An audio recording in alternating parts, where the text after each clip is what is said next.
I'm Greg Johnston, CEO of Carl Data Solutions, an industrial Internet of Things company that provides big data solutions for monitoring critical infrastructure. Carl Data offers machine learning and predictive analytics features to our cloud-based applications to deliver key asset-saving operational insights from massive amounts of data. Carl Data trades on the CSE, symbol CRL, and the Pink, symbol CDTAF. For more details on Carl Data, please visit carlsolutions.com. Welcome to the Goddard Report. Comments made on the Goddard Report and TalkDigitalNetwork.com are an expression of opinion only. Here is Jim Goddard. My guest is investigative reporter Spencer Fernando. You can find his articles at SpencerFernando.com. Welcome back to the show, Spencer. Good to be here. President Trump is going to have his State of the Union address tonight. What do you think he's going to tell us, and what should he tell us? Well, I think he's probably going to talk a lot about the economy in the States. The stock market's been up. Businesses are bringing in a lot of money back into the country. Jobs being created. So I suspect he'll be pushing a pretty positive message on the economy, and then discuss immigration. It seems like they're unable to come to a deal between the Democrats and Republicans there, so he's probably going to try to push his immigration agenda and convince people that it's the right one. Now, of course, the U.S. government shut down because they couldn't agree on funding. They have a temporary solution. Do you think the Democrats and the president will come to some kind of compromise? Oh, I mean, they'll have to come to a compromise at some point. I mean, you can't shut the whole government down indefinitely. It's kind of a game of chicken. They're both trying to make the other party look bad by saying, oh, they're unreasonable, they're shutting the government down for their own ideological agenda. So we'll see whoever is able to make the better political case. Trump won the last one by getting the Democrats to back down, so we'll see what happens in the next time. Is President Trump able to start draining the swamp as he promised, and is there a pro-Canadian person or group capable of draining the Canadian version of the swamp? Well, it's a tough question. I mean, for Trump, I think to some extent, he has definitely brought attention to certain things. I mean, all the talk about the FBI, what's going on there. Andrew McCabe just left. There's a lot of people talking about the kind of the anti-Trump group in the FBI. So that's been pretty controversial. So some people would see that as draining the swamp if they're getting rid of that. But he does have in his administration a fair amount of people who are from the Goldman Sachs Bank, who are connected to Wall Street. So I think there's always going to be some doubts as to how much the swamp is actually being drained in the States. He's definitely doing a lot to get attention on draining the swamp, but it's too early to tell, I think, whether that's actually happening. Is Brad Wall, the former premier of Saskatchewan, looking at federal politics? I'm not sure now. I mean, the Conservatives do have a new leader, but my guess would be if things go badly in 2019 and Trudeau, God forbid, gets back in, then I'm sure the Conservatives will be looking at possibly a new leader, and I think Brad Wall would be quite a popular choice if that happened. Mm-hmm. What's your take on Conservative leader Andrew Scheer so far? Well, he's in a tough spot. We've kind of become the society we live in now is very much about the ability to grab attention determines how much support people get. He's much more of an old school politician than Trudeau is, which is ironic. He's younger than him, but Trudeau definitely and his people, unfortunately seem to understand how to use the media, especially to create an image that doesn't match up with what they're actually doing. And Scheer is struggling to adjust to that. He looks like he's kind of rerunning the 2011 and 2015 campaign. That being said, there is a learning curve. I mean, Harper didn't start out good. Trudeau didn't start out as someone who people thought was going to win. And, both of them ended up changing over time. So Andrew Scheer is very smart. He's very well read. He knows, I think, politics inside and out. So he could surprise people, but it's going to be tough for him. I could see the Liberals running ads about him saying he's too young to be prime minister. Yeah, I don't think that would work. I think Trudeau just looks like a young person, and he acts like a young person. His socks, he's very immature in many ways. Scheer might be, years younger than him, but Scheer, I think, comes off as, in some ways, a more serious intellectual person. With President Trump reducing taxes in the U.S., does Canada have to look at reducing taxes as well, or face having companies move to the U.S.? Yeah, well, it's already happening. I mean, Campbell's Soup in Toronto, I think they got rid of 380 manufacturing jobs, shipped them off to the States. I think that's going to be happening more and more. The big problem is the carbon tax, really. I think we already have a fairly competitive corporate tax rate when you add in the provincial and the federal rate, and then look at the federal and state rate in the U.S. But if you look at the carbon tax going up every year, that means it's bad for consumers because they're spending less in the economy because they're paying more taxes. It's bad for companies because it costs more to transport everything, produce everything, sell everything. So that's, I think, the biggest problem. So the U.S. and regulations. I mean, the U.S. is eliminating tons of regulations, and Canada right now is adding more and is adding a carbon tax. So we're going in very different directions, and it's not a good direction for Canada. Also, I read an article. I wasn't able to check it factually, but it says Canada itself, the nation, absorbs something like 20 to 30% more carbon than it emits. In other words, we should be getting carbon tax credits, not having to pay them. Oh, for sure. If you look at the amount of trees we have, I mean, Canada's still mostly uninhabited land. So we have tons of open space, tons of trees that absorb CO2. And our economy on the world stage is it's relatively small. I mean, we're not one of the hugest economies compared to China or the United States, for sure. So, and the other thing is, what's hilarious is anything we do totally gets overtaken by what China does, because China's still increasing emissions. They're going to be increasing emissions for a long time.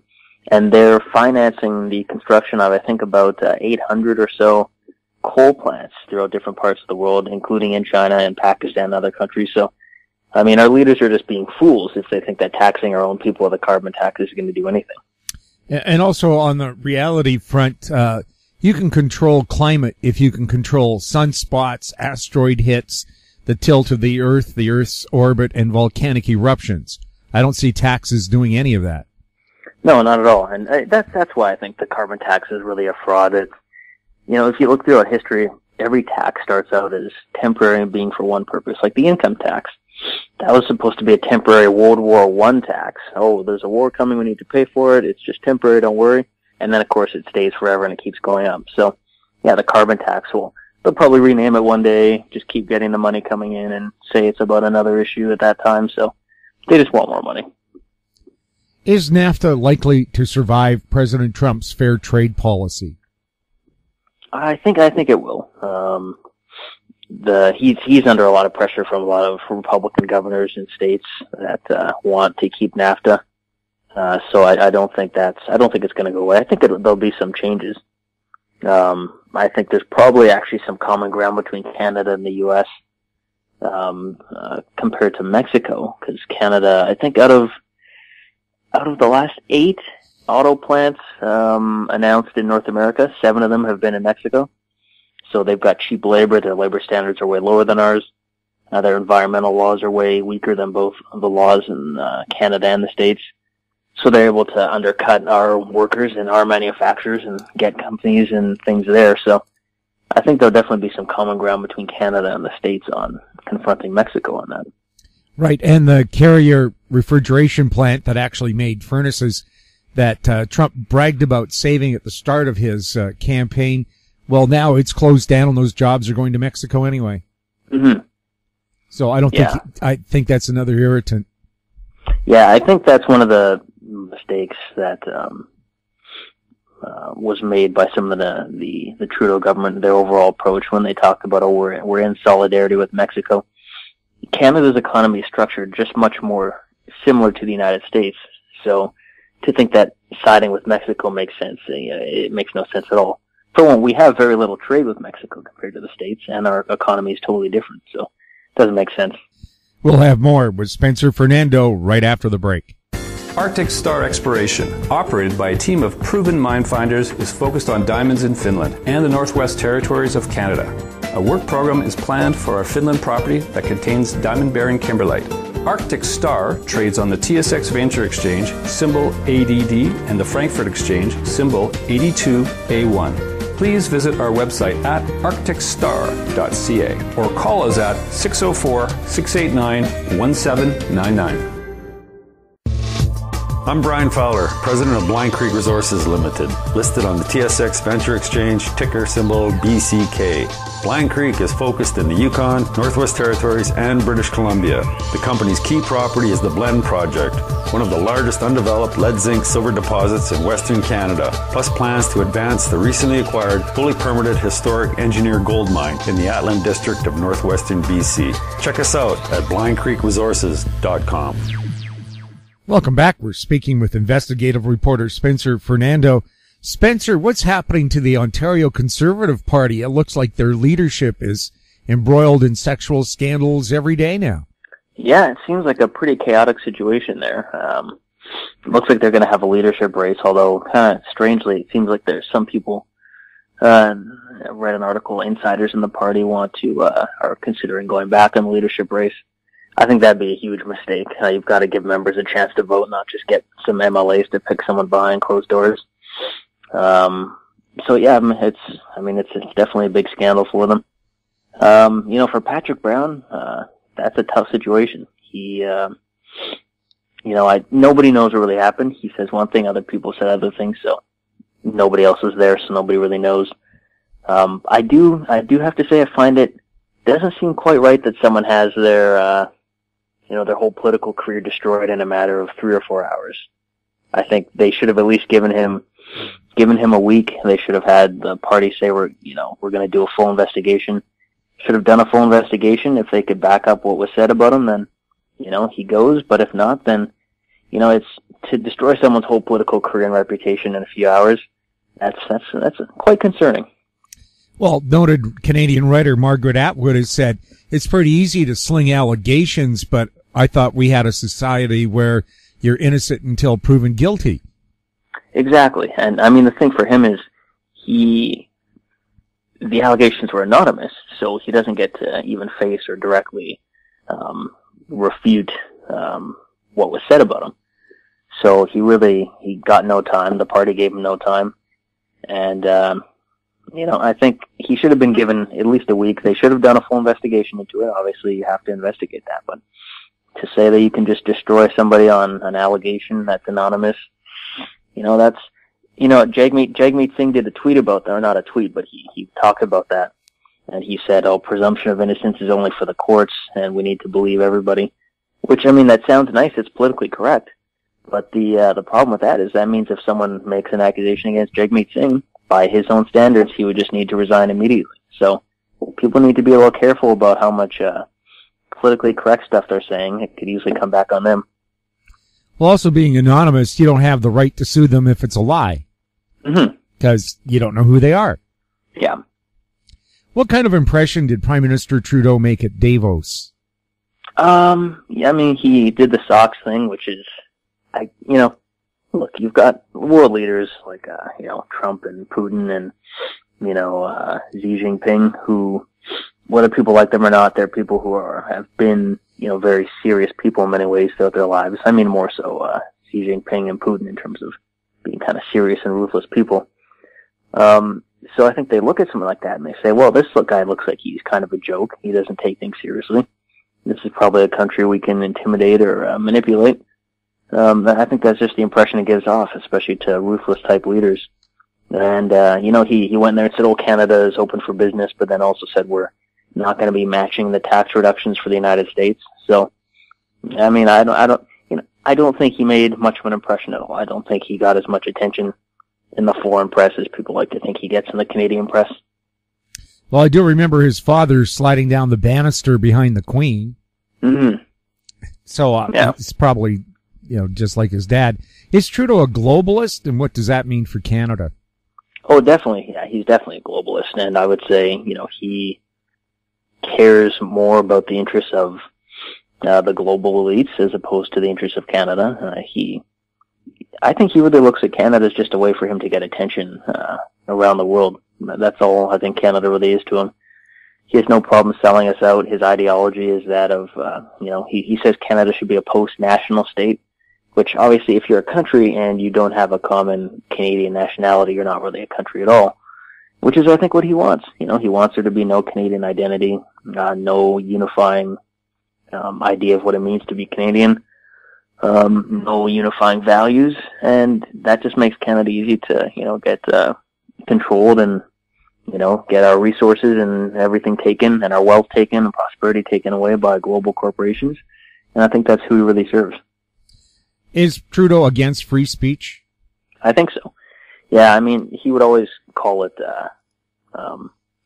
they would say, it's hate speech we're against, right?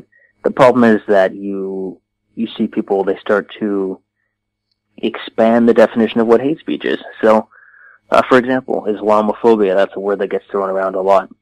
But Islam is, it's an idea. It's a religion, right? So, in a free society, we should be able to criticize any religion, criticize any political idea. And to call that a phobia, which is really supposed to be a medical term, is really disturbing, because then you say, it's an irrational fear, it's hatred, you can't let people say this. And it actually gets very similar to the idea of blasphemy laws, which you do see in a lot of Islamic countries, where it's a crime to criticize Islam because it's too offensive or it's blasphemy. There's kind of an overlap between that idea and saying that it's hate speech to criticize Islam, so I think that's very concerning. What's the Trudeau government's real position on female genital mutilation? I would suspect that. I mean, I think almost every Canadian is against it, so I would suspect most people in the Trudeau government are against it. But I think they're often too cowardly to condemn it openly and to say it's something that's not acceptable in Canada. So they just don't want to talk about it at all. I mean, they seem more upset by people who call FGM barbaric than they do about FGM itself.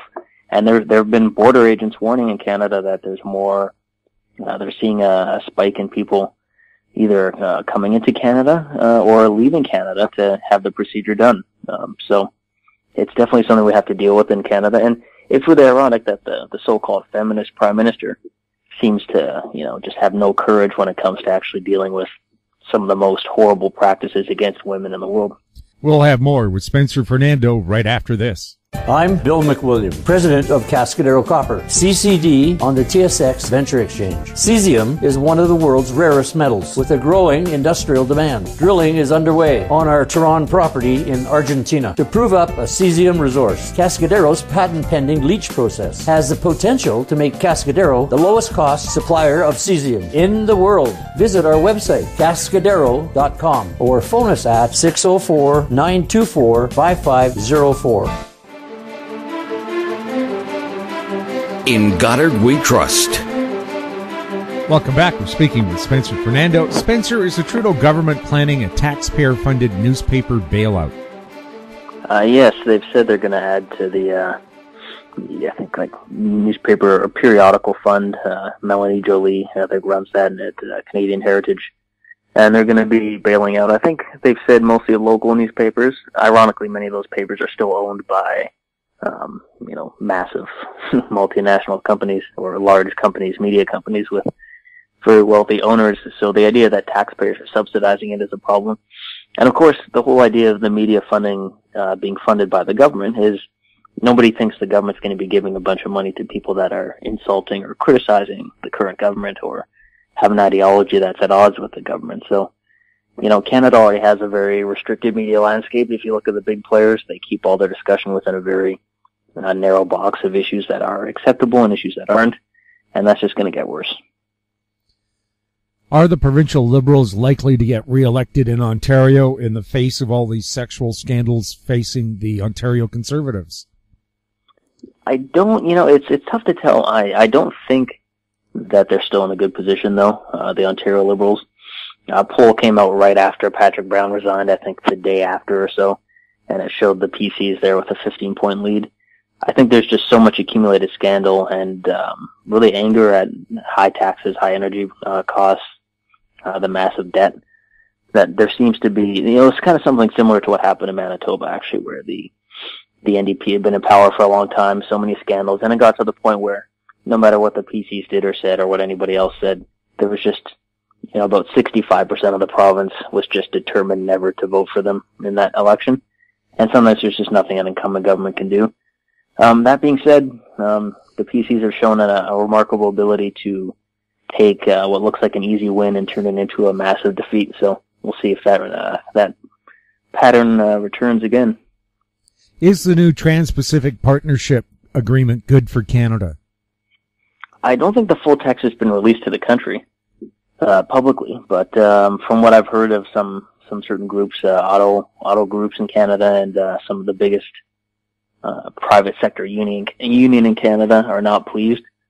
They're saying Canada gave away a lot to other countries without getting much in return. And even the things that Trudeau hyped that he got in terms of labor or environmental standards were actually already in the agreement when Harper had originally been working on it. So Trudeau really hasn't accomplished much. And he actually got rid of our ability to veto the agreement because he walked away, and Japan said, well, I guess we'll just sign it without Canada if need be. So we didn't get any concessions, and we lost all that leverage. Could a new prime minister rescind Canada's participation in TPP? Theoretically, they could. I don't think that would happen. The Conservatives have been pretty pro-TPP, and I don't think the NDP is going to win next time, so I don't think that'll happen. Do Canadians think Trudeau is doing a good job? It seems fairly divided. According to recent polls, his approval rating is about 48, 49, within 5 or so points of that, so I think the country's pretty split. I would suspect that there's actually a group of people, because supporting Trudeau is still seen as the politically correct option. The media pushes a lot of that, and even the global press pushes that. I suspect there's a little more disapproval towards him than approval. And one thing that's very interesting is when you look at the numbers, the amount of people who strongly disapprove of him is normally triple the amount who strongly approve. So the people who oppose him are much more motivated than the people who support him, and that shows his support is a lot softer than it might appear. Was the Conservative Party leadership vote in Canada above board? I'm not, to be honest, I'm not sure. I'd like to say it was, but I wasn't there. I didn't see the ballots. It was a little strange how Maxime Bernier led on every ballot and then lost in the last one, and then they quickly destroyed the ballots very quickly, and then there were some irregularities apparently. So, yeah, I can see why people would have some questions about that. Also, the fact that Bernier was seen as the more truly conservative option, and Scheer was more the choice of the caucus. And it's always interesting when kind of an outsider loses very narrowly to someone who's seen as more of an insider. I think that raises some doubts. I mean, I'm not alleging anything specifically. Who knows? I assume it was legitimate, but I can see why people would have questions.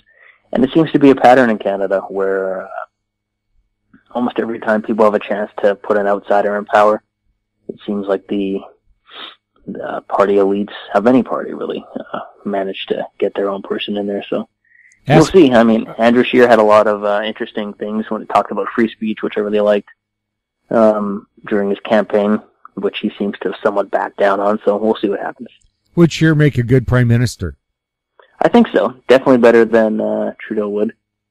And I think he strikes me as somebody who would be better at the job than he is at getting the job. I mean, my preference would be Bernier if I had to look back to the leadership race, because I think he would actually give Canada more of the real change that the country needs.